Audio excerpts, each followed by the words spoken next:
Hey everyone, and welcome! Ready to dive into a piece of history that still echoes today.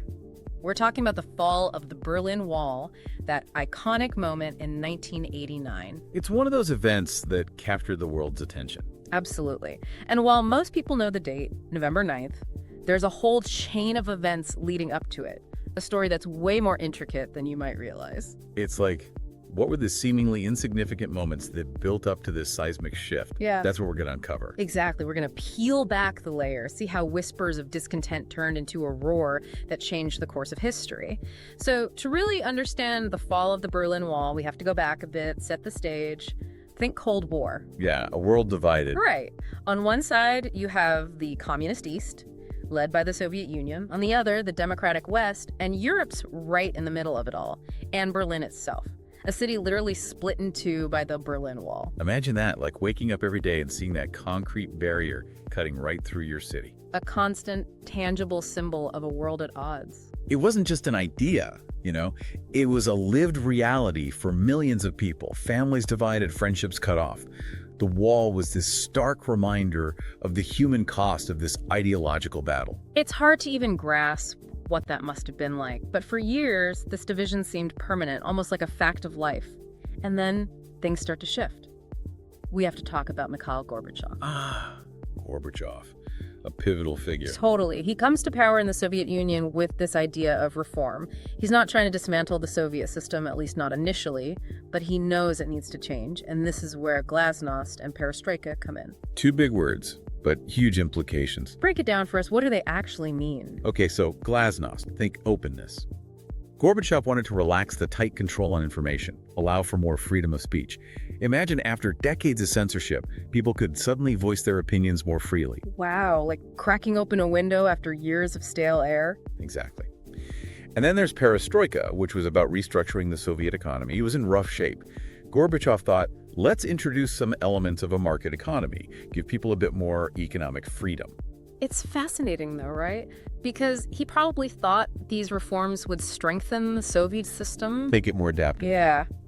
But sometimes, even with the best intentions, there are these unintended consequences. And in this case, those consequences, they were huge. Massive, because what Gorbachev didn't anticipate was how those ripples of reform, that little tremor he started, would become this earthquake that shook the foundations of the entire Soviet bloc. It's like the butterfly effect in action, right? One seemingly small change triggering a chain reaction. So how did that play out in the East? Did other countries see what was happening in the USSR and think, hey, maybe we can do that too? That's exactly what happened. People in places like Poland, Hungary, East Germany, they'd been living under these repressive regimes for decades, and suddenly they see a glimmer of hope. And they're not going to let that go unnoticed. Not a chance. And that's where things really start to snowball. It's like that saying, a spark can start a fire. And in this case, those sparks were igniting all across Eastern Europe. And one of those sparks turned into a full-blown blaze in Leipzig with those incredible Monday demonstrations. I mean, talk about ordinary people becoming catalysts for change. Right. It's not like they were seasoned revolutionaries or anything. Just everyday East Germans, fed up with the restrictions, with being told what to think, what to do, where they could and couldn't go. Imagine the courage it took to show up week after week, knowing that the authorities could crack down at any moment. Oh, absolutely. There was a very real risk. But those crowds, they just kept growing. By the fall of '89, you had hundreds of thousands of people chanting for freedom, for an end to the division, for the right to determine their own destinies. It's like those chants echoed across the entire Eastern Bloc. It was a domino effect, wasn't it? Once one country saw that change was possible, it emboldened others to demand the same. Totally. And it's this interconnectedness, this sense of shared purpose that made the Berlin Wall's fall about so much more than just a physical barrier crumbling. It represented the collapse of an entire ideology. And it put Gorbachev in a real bind, didn't it? Oh yeah, here he is trying to reform the Soviet system, and suddenly the whole thing's teetering on the brink. So how does he react? Does he try to clamp down, use force to keep everything from unraveling? You'd think so, right? The Soviet Union had a long history of using tanks to crush dissent. But with Gorbachev, there was this hesitation. He was caught between a rock and a hard place. On one hand, he's got the old guard in Moscow probably fuming, wanting him to crush the protests. And on the other, he's got this tidal wave of popular unrest, not just in East Germany, but across the Eastern Bloc. And this is where things get really interesting. Because instead of sending in the tanks, Gorbachev basically tells the East German government to figure it out themselves. Wow. To be a fly on the wall during those conversations, talk about a turning point. Because that decision, that hands-off approach, it spoke volumes. It signaled to the world that the Soviet grip on Eastern Europe was weakening. For sure. And it gave those pushing for change in East Germany, especially in Berlin, even more momentum. They could sense that the tide was turning. It's crazy though, right? Even with all this buildup, all this pressure, the night the wall actually comes down, it almost hinges on a mistake. A mistake. Okay, now you got to tell me more. This is November 9th, 1989. What in the world happened? So get this. East Germany's Communist Party, they'd been feeling the heat, right? Protests, people fleeing the country, and so they decided to try and ease restrictions a bit, make it seem like they were listening. Oh, a last-ditch effort to hold on to power. Exactly. They draft up these new travel regulations, which even on paper were kind of confusing.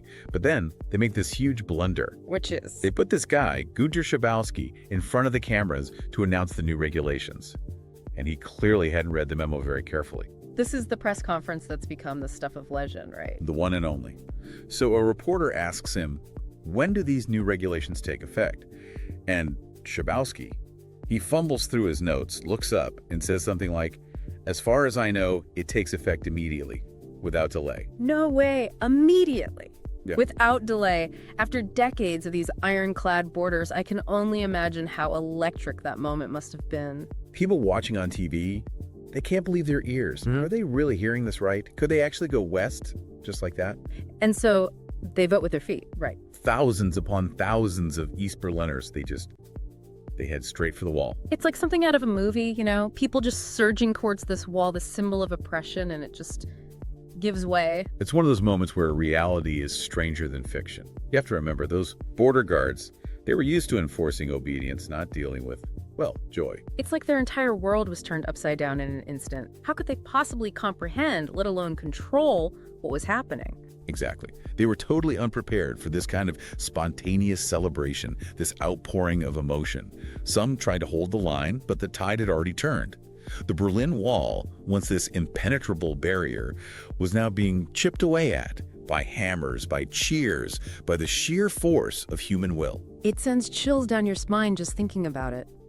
So, how does the world react as news of the wall coming down spreads? Disbelief, mostly. Like, this was the Berlin Wall. For decades, it had been this symbol of an unchangeable world order. And suddenly, there it was, on TV screens around the globe, people dancing on top of it, chipping away at it. It was unthinkable. And yet, there it was, proof that even the seemingly permanent can crumble. Talk about a wake-up call. The impossible had just become possible. It was this seismic shift, not just politically, but also in terms of how people viewed the world, what they believed was possible. And that sense of possibility, it fuels this incredible chain of events that unfolds over the next couple of years. I mean, you can't talk about the fall of the Berlin Wall without talking about the collapse of the Soviet Union itself. Right, like dominoes falling. Gorbachev's reforms had set these changes in motion. And once the Berlin Wall fell, it was like this huge weight had been lifted. It emboldened people in other Soviet satellite states to rise up, demand their own freedom. And the Soviet Union, it was already weakened, grappling with economic woes, internal divisions. It just couldn't withstand this wave of change. It really makes you pause and think, what if things had gone differently? What if Gorbachev had listened to the hardliners, sent in the tanks to crush the protests? Would the world be a different place today? It's impossible to say for sure, of course. But one thing's certain, the fall of the Berlin Wall, it wasn't just about a wall coming down, it was about ideas. It demonstrated the power of peaceful protest, of human resilience, of the yearning for freedom that can't be suppressed forever. It's a reminder that even small actions, a whisper of dissent, can have these huge ripple effects. Absolutely. The people who gathered in Leipzig for those Monday demonstrations, those families who risked everything to flee through Hungary, they probably had no idea they were shaping history. But they were. Yeah. And that's a powerful thought. So incredibly powerful. It reminds us that we all have a role to play in shaping the world around us, that even in the face of what seems impossible, change is always within reach. But that's all the time we have for today's deep dive. A huge thank you to you and to everyone listening. Until next time, keep exploring those what ifs, keep questioning, keep seeking out those aha moments. Because history, as we've seen, is anything but predictable.